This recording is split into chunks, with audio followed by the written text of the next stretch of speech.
I'm one of the hosts here. You gotta redo that over. I'm sorry. There was no Why have to enthusiasm redo on it that one. over? Because there was no enthusiasm on that. What's going on? No, I'm what's going on? tired. I'm tired, nigga. Yeah, well, let's try that again. Put the hat on, come turn around or something like that. Do a little something. There you go. Let's make that adjustment. Let's go.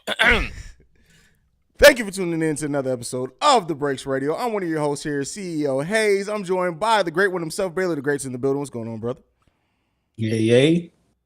See, look, no energy. We're also joined by the red wine connoisseur, Marquis. Yeah! Let's go! Let's go! It's Mamba Day, bitch! It's Mamba Day! Well, all right. Well, first up on the list, Swiss Beats and Timberlands are filed a $28 million lawsuit with Triller over Versus, bro. What do y'all make? Like, the whole thing, the fact that about 10 years worth of business has happened to Versus in like 2 it's been bananas. That's a lot of bread too. Definitely. That's a lot of bread. So downslope too.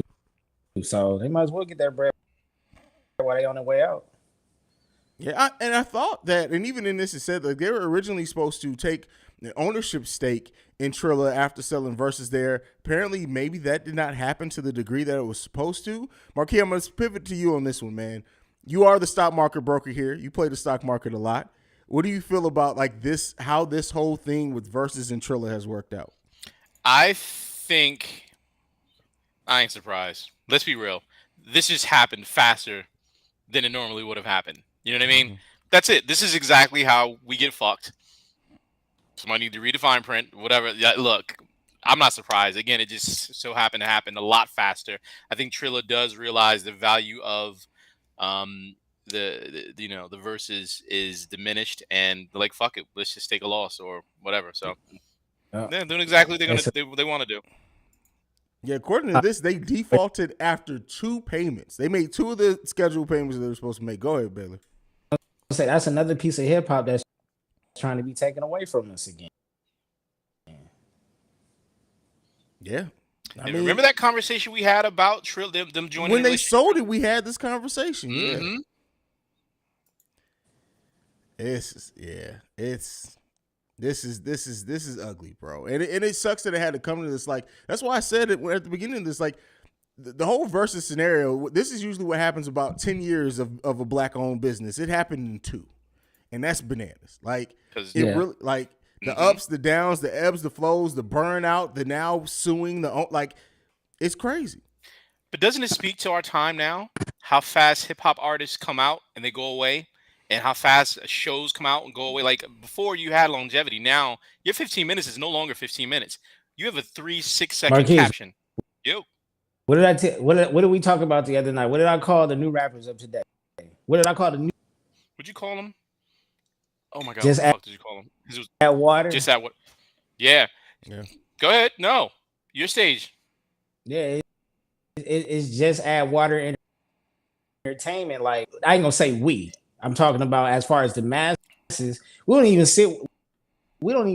It's like we listen to the album for a couple of days. Your internet connection is trash. You're chopping in and out.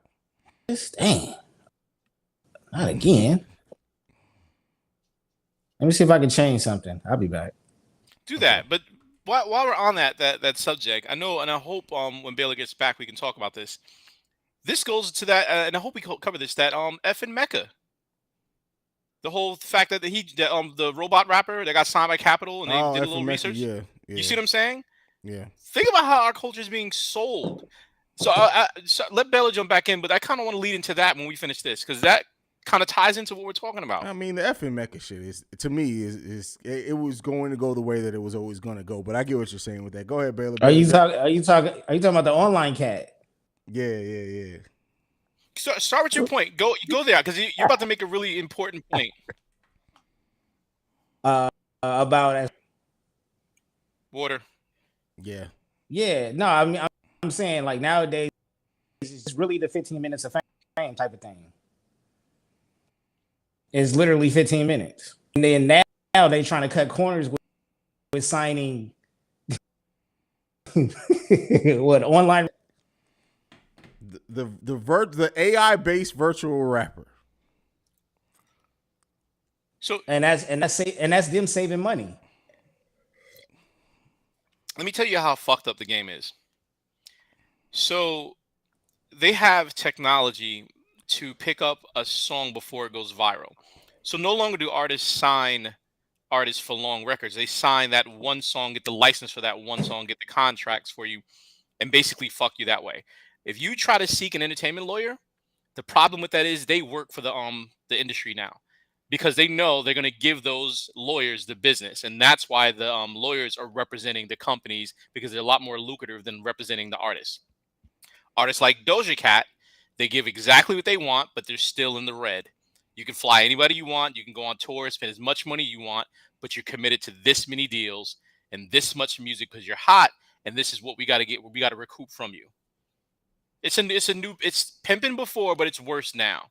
The industry is fucked, and this type of shit right here, we gotta get our culture back. Bro, I don't even know if that's possible anymore. The genie may be out of the bottle on that one, bro. It sucks. Well, we have artists like Dre, Eminem, Jay-Z, Nas who still own their shit that can make a statement. KRS-One is trying to get, his hip hop AARP in place. Yeah, Like but there is things the to take thing is, care of. Go bro, is ahead. that there's things to take care of. That's in place for existing, but going forward for the hip hop to continue to grow and new artists, it's fucked, bro. It's fucked permanently. Like honestly, it's just fucked. You got to work backwards, though. You got to work backwards. The people who have been in the struggle, who know the business, take care of them so they can be armed and go backwards. But this generation, again, when you have a bunch of people who sign a person, a virtual rapper, and then they find backlash because of The nigga virtual, this, nigga even that. virtual rappers are racist. That's wild. And how do That's just the way to say you nigga do that? virtually. Like, but how is that even possible though? What do you Because, mean? bro, Who programmed that? Who programmed that? Who? It's a black person voice, but the white people programmed it. yeah, white people programmed it. It's another way for them to say, you know what? I ain't got to say nigga. I can puppet master that shit. I'm kind of Exactly. saying nigga though. That's crazy. That's the Anyway. world we live in now, bro. Uh-huh. Unfortunately, man, And it's strange, strange times. imagine you're in the metaverse and you come face to face with the hardest motherfucker alive as an avatar, saying nigga this, nigga that, and it turned out to be a white guy. Moving on. One thing that we missed in our absence is the Irv Gotti bullshit on Breakfast Club. I mean, well, it started. He was on Breakfast Club, but then we also had the what am I looking for? The Drink Champs interview. Drink Champs, yeah. So I know it's had some time to calm down, but fellas, what were your thoughts about this Irv Gotti shit on Drink Champs? I'm gonna start off by saying I didn't watch it because I don't have 40 hours to commit to Drink Champs as much as I can. I'm just gonna start there. As far as what I've been hearing, I'm not gonna make a statement because of what I've been hearing. So I'm just gonna start there. But go for it. Okay. Really? This nigga yawned. This nigga really yawned. Sad the whole thing because it was entertaining. Mm-hmm. I think he is who he is, but I also think there was a little bit of doing that on purpose because the camera. You even seen Ja Rule. When you got to say Ja Rule was he was the level-headed one. Yeah, the voice of and reason? it was like, it was crazy. But you know how Nori does. Let the cat more gonna come out, and he don't even need liquor.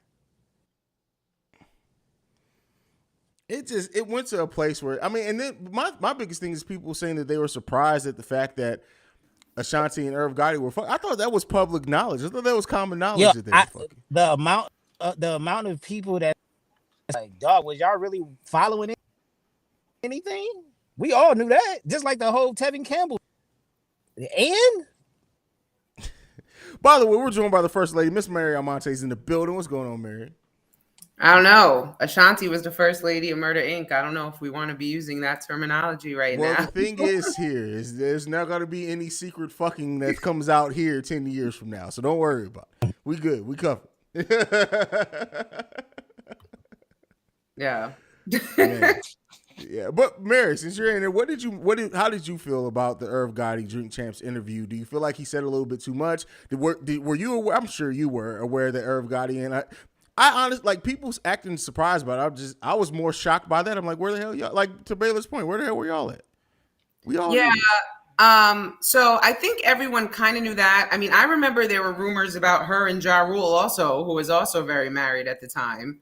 But they were never confirmed until now. And I think that, so I don't know if this is on the docket, but have y'all been up on the Murder Inc. story on BET? I have not.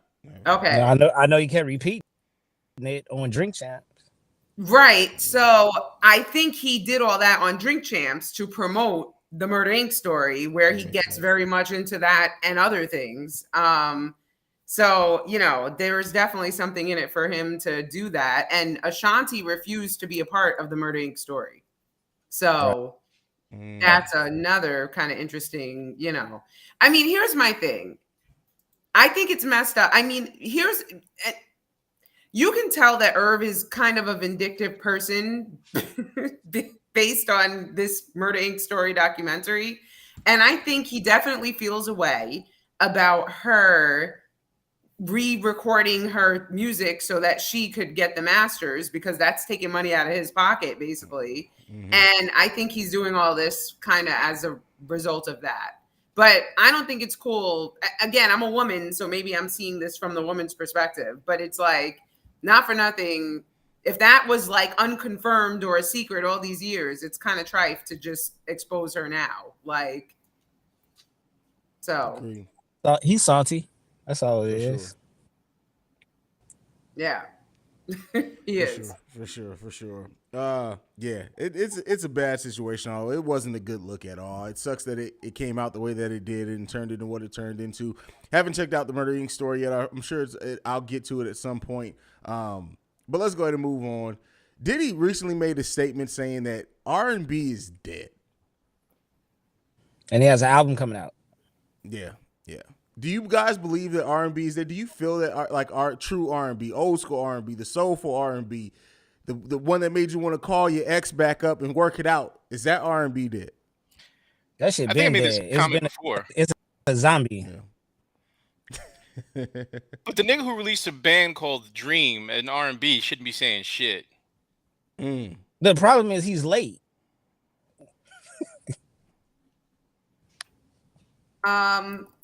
I think that true R&B is harder to find, though. I'm not gonna like, it's not mainstream anymore. Yeah. And the line between rap and R&B is very blurred, because half of these and it gets more blurred every right. year. Yeah.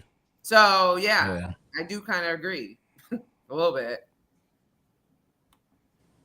Yeah. I mean, it like you said, it's just harder to find, because there's artists that I find sometimes on random Spotify playlists that I get that old feeling back, but it's just not. I don't know if it's not people don't want it anymore. Everybody wants to catch a vibe, but like, it's out there. You just got to look a lot harder to find it and uncover it. So, yeah, Agree. And why don't we make a playlist and share it with everybody? Go ahead. I got you on that, brother. Do that. Oh, I ain't doing shit. Y'all don't listen to shit when I put playlists together. I do. True. I listen to every playlist you send. Okay. Then I digress. Yeah. Okay. Try to play us. How's that cool D-Rap playlist going? Listen, I haven't listened to anything, but when I do, I'll be listening to it. That nigganomics be adding up words. I definitely Yo, that's some definitely pimp talk. mathing. That's some pimp talk right there. God, I ain't listening damn to it. nothing. But when I do listen to something, I'll be listening though. It'll be that. It'll be that. That's that pimp talk. Okay. Well, speaking of listening, we got to review the game Drillmatic. And we'll get into this Stan 2.0, aka Diss motivation track that he dropped. But Baylor, this guy from your neck of the woods, I got to come to you. What are your thoughts on Drillmatic as an album? We'll talk about the track that everybody's talking about soon. What do you think about Drillmatic as an album? Marquise, we can't forget what we did, Marquise. Okay? I thought this our best album. His third best album? Or at least, no, I take that back. Not his third. Is competing with his top 2 albums of all time. I should say that. This was an album that was created by listening to King Disease he had a variety of different artists on there. He had old. I don't necessarily want to call him old school, but you got Cam on another drill track. You got a few West Coast tracks. You got a track for the ladies. You got a charter and other artists that you look up to, daughters. I thought this was a phenomenal album. 2 tracks removing. I think something with iTunes and NBA YoungBoy debacle. We already know what happened with Nip and his brother Black Sam. What Wack be doing? So it was potentially supposed to be what 31. Basically, we got 29. We got 30 for a few. We ended up with 29 tracks. Out of those marquees that I liked at least 20, 21 of them. Percentage is nice on my side. I liked it. And as far as the impact, a lot of cats, and I told Marquise about this. It was a lot of Eminem New York fans bringing up the whole he's name dropping again. He's name drop. Go down that road. I name drop all the time in my podcast. Matter of fact, check out my episode this Thursday. Crazy. At this point, I'm tired. I'm separating from the actual music. I actually enjoyed majority of the music on this. It was very diverse. His boy didn't do the whole album. Outside you know what of we're that, gonna have to separate from is you recording outside of your house because your internet connection is trash. It's bad, bro. it's the area. I call most of everything you're saying though. I call most of it. It's starting to get worse towards the end. I thought it was edible. It's bad. I think he's kind of slurring there, but it's bad. I'm serious. It's got a delay, dog. I can't really do nothing about it because I'm over here. Outside of that, I thought the album was phenomenal. Okay. All right, Marquis. So yeah, my first listen, I had the same problem with Game that I always do. It's like his references almost like hugging a nigga nuts, and that diss track was not a real diss track. But overall, when I actually listen to the album, it's actually a good album. It's a really good album. There's only 2 songs I didn't like on it. That was the one with Blueface and the one with French Montana. But overall, it was actually a good. And it goes back to this conversation I had with Baylor before. Understanding West Coast thinking and where Game fits in into this narrative. But also, if aside from the references and the shenanigans, he has an appreciation for the art, hip hop. You wouldn't know that he was from the West Coast if he didn't reference the West Coast as much, because he did adopt the New York flow. There are some drill songs on there, but it's like an homage to hip hop in this current state. The Eminem diss track was not really a diss track, and I hate to say this. I understand people saying, "Oh, he's paying homage to him," but he could have went harder. If we know Game could have gotten a lot rawer. Well, he could have went hard because this wasn't hard at all. But I think he did it on purpose, though. We know Game could have gone hard. I think this was more of I'm doing it for the art and for the sport versus I'm digging into a nigga. Like I'm gonna go and just shit on your daughter and then say some grimy shit. This was more of a just for the sport, because he could have been a lot more disrespectful. It wasn't, and he tried to flip his own style, which was cool and everything. But I didn't take it as. The first time I heard it, I was like, oh my God, this motherfucker, really? You're going to go after Eminem? But it was more just, you know what? I'm just going to challenge the best because I can. I want all you people know that I can be put in the same arena as Eminem. And that's how I saw it. So I did appreciate the attempt. Overall, though, I will say, if it was cut back down a little bit more, I probably would have gave it at least 4.5 out of 5. The album is pretty fucking dope. Mary? I haven't gotten through it all. It's a pretty long. It's a very long album. Yeah, so I don't think it's fair for me to really give it a review.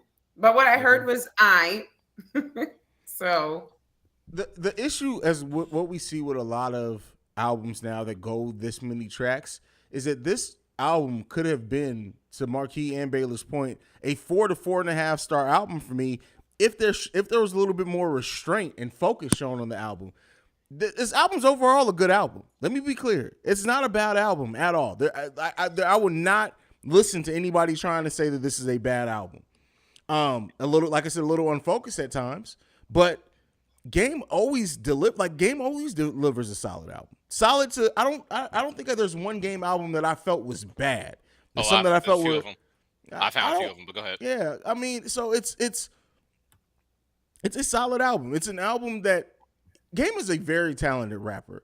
Game is a very versatile rapper. Game can probably do any style of rap that you throw at him and do it effectively. Game's problem sometimes is that sometimes I feel like Game doesn't know what type of music Game wants to make. But again, that's me trying to be critical over it. It's a solid album. As far as the diss, the Black Slim Shady, throw that shit in the fucking trash, bro. Like, I ain't got, like, I listened to that shit one time and I was like, this is not a diss track. This isn't anything. Like, just say you love the man and he motivates you and keep it moving. Would that have made it different? Would that have made it different? Yeah. Yeah. Because to me, at that point, if you say it has inspired me and you're using his style so effectively, all of his styles at that, it paints that whole track in a different light. But you just said, does he have to, if he just used all of his styles, he basically told you, I'm an appreciative of this man's art. But he said he doesn't listen to his music. That's the thing. Yeah, he did. You can't say you don't listen to somebody and then so effectively use their styles. That was kind of, yeah. But all right, so now we taking things literally. Yeah, that's something you take literally. I don't listen to your music. You can't say that. Yeah. Everybody, I don't listen to his music now, but everybody was late when he first came out. Who, him? No, see, you're trying to find an argument for your guy, bro. Like, I listen. No, if you say I don't listen to your music, there's no guy, dog. I'm just tired of hypocrisy. Like, for y'all white Jesus, it's like no. Well, see, like, that's the thing. The hypocrisy is coming from your dude. He's being hypocritical about his own statement. All right, I got you. I'm just saying, bro. I got you. All right. Moving on. Black people like rock too. Marquise, what you got for us? Oh, I got some doozies for y'all motherfuckers. So Thank you. I actually had to take some notes to put this shit down when I wrote this. All right. So quick things, headlines. On a good note, so Foo Fighters were performing recently and actually brought a blind fan on stage to sing one of their songs, which is pretty fucking cool.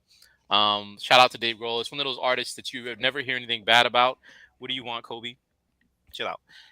It's never one of those artists you hear anything bad about. It's always, what he does for people, what he's, anytime you hear anything about him is how appreciative he is. Of course, if you don't know him, he was the drummer for Nirvana, started his own band, Foo Fighters. So, cool dude.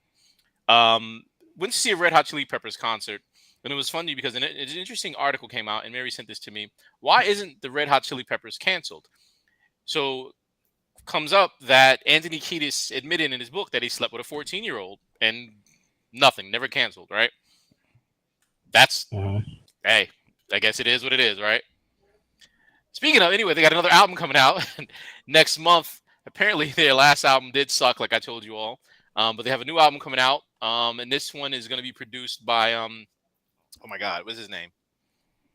Rick Rubin. And I actually thought I had a great idea. Imagine if the Beastie Boys and Anthony Kiedis of Red Hot Chili Peppers would have done an album together. That's okay. There's a reason why. I mean, the flow, the style, the production, it would have been a very interesting project. So that's that.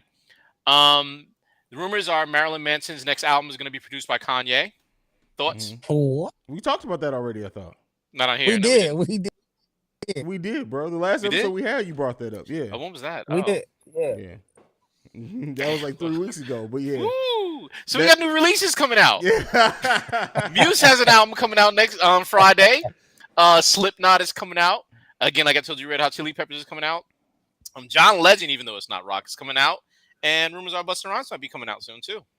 Ooh, I wouldn't mind a new Busta drop. I know. We died for new Busta. That means Nas got to drop about 2 weeks after that just to keep it up. You got to keep that. Give him some more space. Going. No, we got to get. I need 2 weeks. I know Look you at saw that Mary with the smile. eyebrows. Mama Day. I'm waking all you motherfuckers up when KD3 drops. I'm just letting you know. I don't care what Oh, time you it ain't gotta is. wake me up. Oh, bro. Well, You ain't I gotta wake will me be up. calling you like, hey, man, you listening Nope. to this? Nope. I was in London listening to that shit last time. Trust me, you ain't gotta wake me up. Hey, KD3 better not disappoint. I'm sorry. I'm stepping on your segment. Anything left, brother? I'm good. Thank All right. you. Moving on to the TV and film section, since none of you motherfuckers have seen Up. I mean, no, Up. Nope. That's what you've been watching with the. Listen, If it's I had a Up. joke, but I'm trying to be a little bit more PC more regularly, so I'm gonna leave that alone. Why? Power Book 3. We got 2 episodes of it so far. It's come back.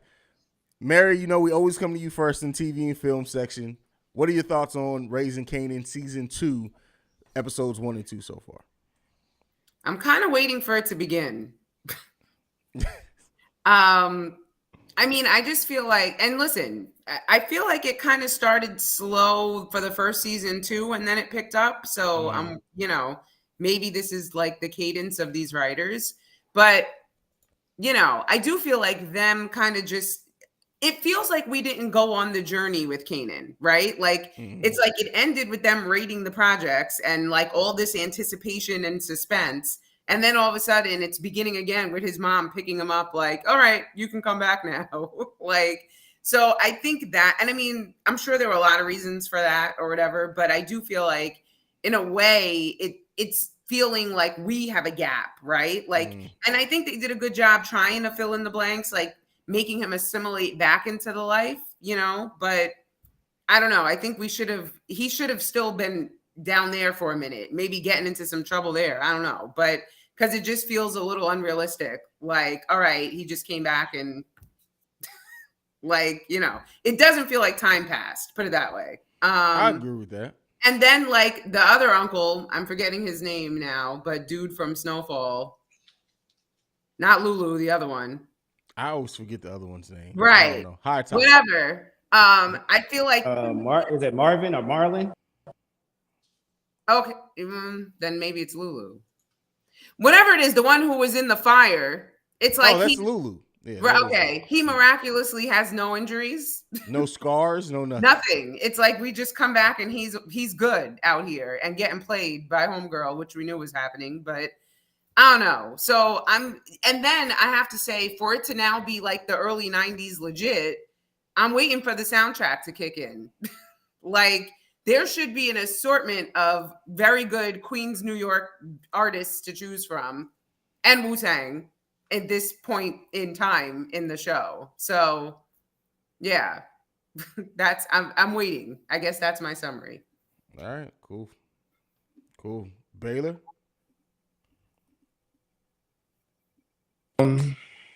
Well, I don't have too much to say about it. Same thing with waiting at this point. I think it's going to tip off now because obviously and he's willing to cause some problems. He wants to talk to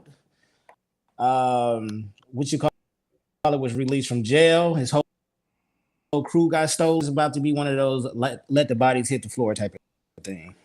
Mm-hmm. Yeah. Marquis, have you watched it? I'm not caught up on anything, dude. Okay. I will say this though. We'll talk about the captain another time, but let's go. That's Derek. Well, one thing go ahead, because you didn't go yet, Hayes. But I do have a TV film thing to say at the end of this segment. Okay. So go ahead. With Power, like Mary, I think you said it perfectly when you say you're waiting for it to start. Like it just were these episodes that were scrapped from the end of season 1. Like I don't know. Like it just feels weird. Like I maybe I was expecting too much for it to come back. Like I did, Mary, to your point. I thought that it was going to come back and show him like getting in trouble down there or something. Like it just, to me, it's cool, right? But the way that season ended, like it ended so good, and it had been such a build-up like over the last half of that season that coming back to this one, it just kind of seems like the air's gotten taken out of the cell, so to say. It's not bad, right? It's still a beautifully shot show. The acting's still really solid throughout most of it. Something's that dude who plays Marvin needs some help. But outside of that, it's just I don't know. Like, this is the first time that I don't feel anything about a power show. Like, so to say, like, I have no feelings on it at all. Oh, you saying you waiting for Tyreek to come back? No. Well, I can't. yeah, Ghost. I wouldn't mind for Ghost to come back, but yeah, I don't know, man. I'm waiting for BMF. Yeah, definitely waiting for the second one season right there. Yeah, for sure. But what did you have to say about TV and film, man? Yes, before we close out TV and film, I'm gonna need y'all to watch Rap Shit if you have not already begun. I'm hearing a lot of good things about it. I'm hearing good things too. I've not got a chance to catch it yet. I am not a night person, right? Like, I'm one of those people. I'm like a grandma. I go to bed at like 10 o'clock. Rap Shit had me up to like 2 a.m. the other day binging. Damn. Yes, so that says something.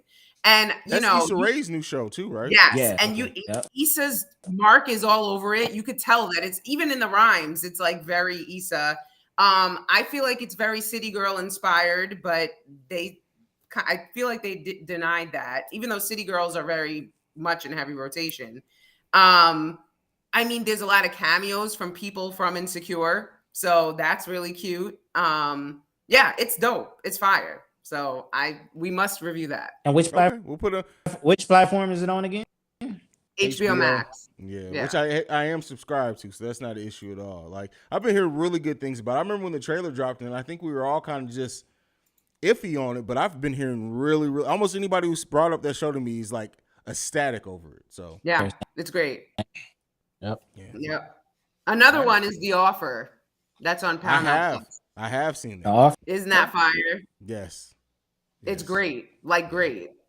Yeah. You know, another show that we never talk. I mean, it's not really in the style of what we talk about here, but The Judge too. The Judge have y'all not seen The Judge on Apple? No. Oh my God. No. It's starring the main character from Breaking Bad, my dude. Who oh yeah, about his son, right?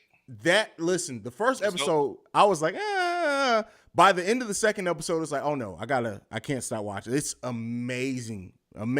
So. Too, and never tapped in. That's crazy. I'm gonna tap in now. Yeah, for sure. All right, last segment of the day, Baylor, you're up. Well, I'm a audible because we're not talking about Black Thought, right? About Black Thought and Danger Mouse. Oh, that's right. We didn't review that. Yeah, we didn't. And it was over. Breaking news. Vanessa Bryant awarded $16 million in damages over Kobe Bryant's helicopter crash photos being released. Good. Yeah, on Mamba Day, no less. On Mamba Day, no less. That is wild. Happy birthday, Kobe. Yep. I'm sorry, brother. I had to say that. That just really got. Yeah. Sorry, brother. No. I probably just took the whole energy out of your segment. I apologize, bro. No, we good, dog. If y'all listen to that album, because I know it was overshadowed by Diddy's album and so on. So we already know Black Dot don't get his roses. We'll put it on the list. I'll take this one. Go ahead. I'm hurt. Black Thought is literally in my top 10, and this album. It's not there, huh? Danger Mouse. We're gonna review it next week. Let's do a full review on it next week. We'll do a full review on it next week. Yeah, they used the cheat codes of the wrong game. Damn. Okay. Well, there you go. There's a preview on how Marquis down, left, right, VAAV. Nigga. You gotta save it. All right. Damn. Well, I know what I'm going to clip up for that episode and put on social media for a little bit of social media buzz. Marquis seems like he's been coming in on all cylinders, red hot. His whole mood change, bro. Like, yes, it. My feelings was hurt. Hold it, bro. Hold it. Just hold it. Anything left, Baylor, for your segment? We done? Yeah, let's do the segment, baby. All right. That's it. All right. So that's been another episode of The Breaks Radio. Mary Almonte, go ahead. Any last thoughts? You already know what to do. Give me your social media if not. Yeah. So you can follow me on @MissMaryAlmonte. And yeah, follow @HipHop50. Because I do. upon. Yes, you Yeah, do. I do. I do too. Yeah. They love me. They really do. Come on Okay. now. You know we support you. Come on, Mary. And if they don't, we'll kill them. All right. Well, Damn. right What's to murder. that right? That was the hey. There we go. Well, we shouldn't record ourselves saying that. Listen, hey, Marquis. If anyone turns up missing, this will not bode well. Exactly. Did you give me your social media, Mary? I know you said Hip Hop 50. Did you give me your social media? I did. At Miss Mary Almonte, in case y'all ain't heard. All right, Baylor. At Baylorism on Twitter and TikTok at Baylor. Sorry. All right, I had Marquis. to swear. Yeah, you can start following me actually, Emperor Marquis, and I'm on Twitter somewhere. It's like Essence, M Gerald Essence. You can follow Essence. Yo, we doing dope shit. Just wanted to put that out there. So, black women, everything. I'm being social. I'm staying away from the anti-social movement. Now I'm gonna be social. So get I used to doubt that. it. You It's gonna last 30 days, and he's gonna be like, I love over what I this shit. do. Trust me, you gonna see some shit. Okay, well there you go. You can follow me at CEO Hayes, at CEO HAIZE. You can follow us collectively at The Breaks Radio. You can send us any feedback, questions, comments, concerns, thebreaksradio@gmail.com. Lastly, if you want to leave us a text message or a voicemail, you can do so at 614-547-2039. We're the number one spot for everything in the culture. And this is it for The Breaks Radio. We out this bitch. Peace, y'all.